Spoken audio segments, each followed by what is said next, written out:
Today on the Railway Room, it's Double 009 Double Fairlies.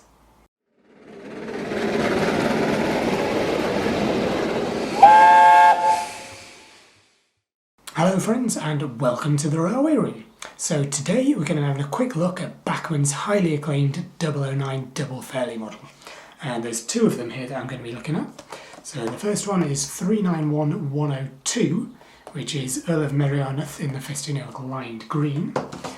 And the other one is 391103, which is Livingston Thompson in the Ffestiniog lined maroon. Now these are available with DCC sound pre-fitted, but as an old school DC only modeler, I've gone for the cheaper DCC ready versions. So without any further ado, why don't we just crack open the boxes and take a little look at them, shall we?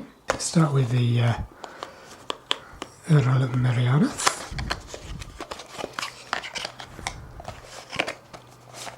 So it's the fairly standard Bachmann narrow gauge packaging. Just slide it out, and underneath here we've got all your instructions, lubrication information, DCC fitting, and all of this. So you can see the ones we've got here. This one is the Earl of Merioneth Revival era, and the other one is Livingston Thompson, the Edwardian era. And we've got a detailing pack. So all we've got in there is the etched name plates and Fairlies patent plates. So let's have a look. Woo!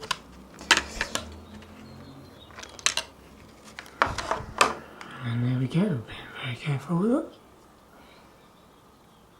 Very nice. Very, very nice.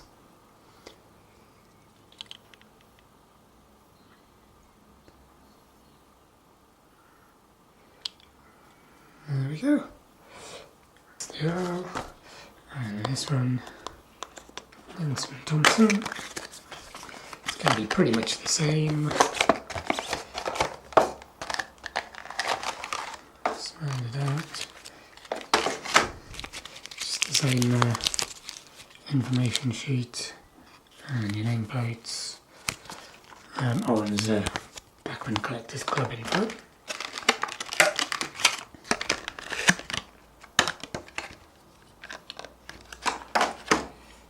And there is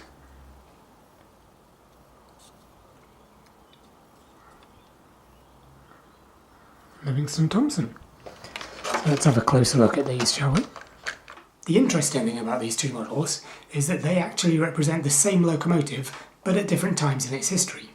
Livingston Thompson was the second double fairlie to be built in the Ffestiniog works at Boston Lodge.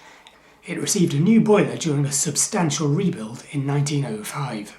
After an overhaul in 1932, the loco was renamed Taliesin, since the single fairlie originally carrying that name had been withdrawn at this time. When the line passed into the hands of the preservationists, Taliesin was the second steam locomotive to be put back into service after Prince. In 1961, however, it was decided to rename the locomotive Earl of Merioneth, one of the titles of Prince Philip, Duke of Edinburgh. As an aside, whilst Merioneth is a long-standing historical area of Wales, the Earl title was only created for Prince Philip himself in 1947, passing to Prince Charles in 2021. With Charles since becoming king, the title has now merged with the crown. Anyway, Earl of Merioneth the locomotive, at least the first one, had its last operational overhaul in 1967, after which it ran with distinctive painted white wall tyres on its wheels. The loco was finally withdrawn in 1971, being deemed beyond economic repair. After a period of much debate and uncertainty, in 1988 it was cosmetically restored to 1905 condition for static exhibition, and the original name of Livingston Thompson restored. It is currently on long-term loan to the National Railway Museum in York. So, on to these Bachmann models then. And hopefully you've been drinking in the detail whilst I've been talking, because these are really lovely looking models. The maroon Livingston Thompson represents the locomotive after its 1905 rebuilding, which is also the same as its current museum condition, except of course that the Bachmann model works. Meanwhile, the lined green version represents the loco between the 1967 overhaul and the 1971 withdrawal, when it was carrying the name Earl of Merioneth. These models are absolutely packed with separately fitted detailed parts, including tallow cup lubricators, steam fountain, smokebox wheel, brass handrails, metal tank filler cap rings, plus a detailed cab interior, or at least as much of the prototypically cramped cab as can be seen anyway. The paintwork is also lovingly detailed, right down to the fine red lining running all around the footplate. Looking at them side by side, you can really see this is not just a case of painting the tanks maroon or green. All the details are appropriately picked out in different colours and lining to match the prototype at the particular point in its history. The only blemish that I've been able to find is that on this particular model of Earl, some of the white lining on the wheels is a little smudged.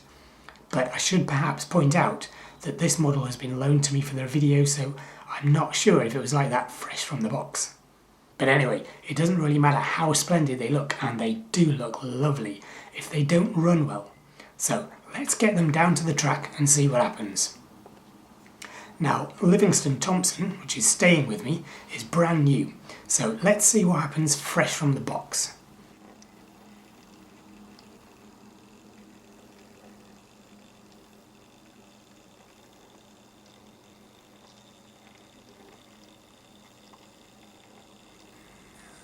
And it's very impressive.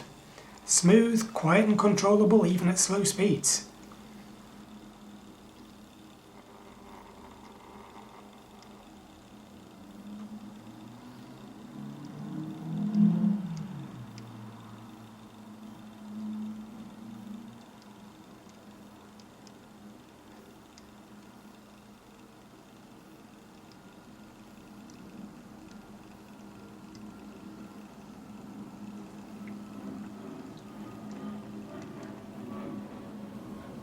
Now if we swap over to the Earl, which has been well run in already, we can see just how impressive this mechanism is.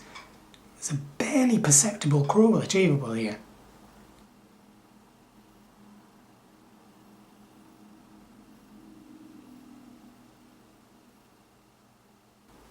Just look at that.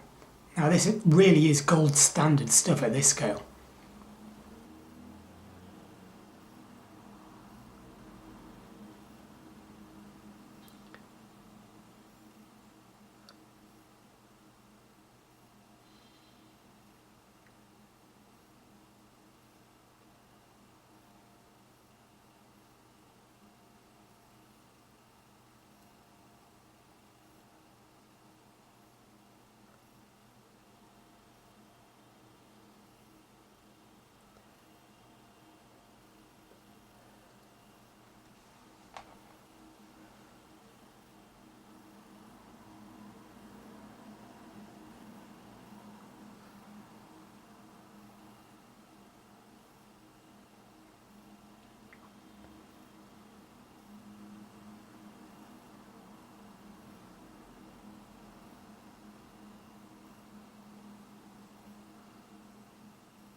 But it's all well and good running a light engine.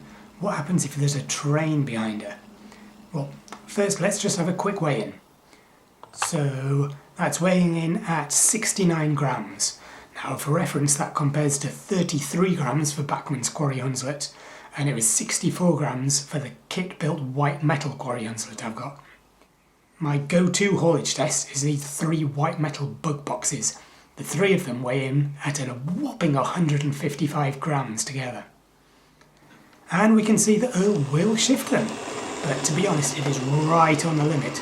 And it needs a brisk, powerful start, gaining momentum to pick up the coaches one at a time.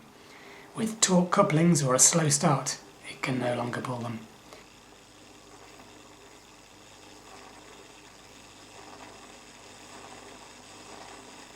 So that's not great, but it's not bad either when translated to a more sensible, lighter rolling stock. Here we've got 6 bogey coaches. And over level track, it's pretty happy pulling that really.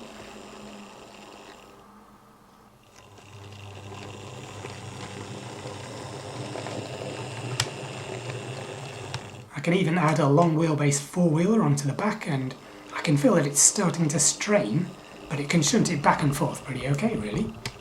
So I'm fairly confident that it's going to be able to handle any train that I'm realistically going to need it to. 7 coaches is far too long for my layout anyway, but if I do start adding gradients later on, then I will need to be careful and keep that in mind. So if you have got steep gradients and tight curves, they're probably going to restrict the haulage capabilities a bit more. Now, whilst my current layout has very little in the way of curves, the Double Fairlie has actually been designed to negotiate 9-inch set track curves, which is really impressive and doubtless aided by the Fairlie articulation.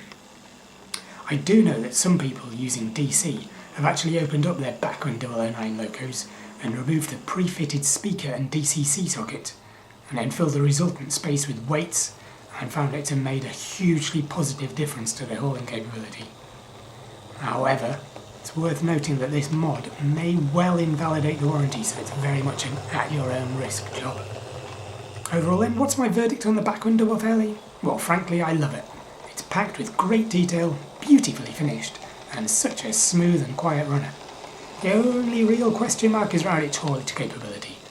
You may get into trouble if you have heavy coaches or steep gradients, but I suspect with modern rolling stock, most layouts are going to run out of space in passing loops or run-round loops before they reach the limits of the loco.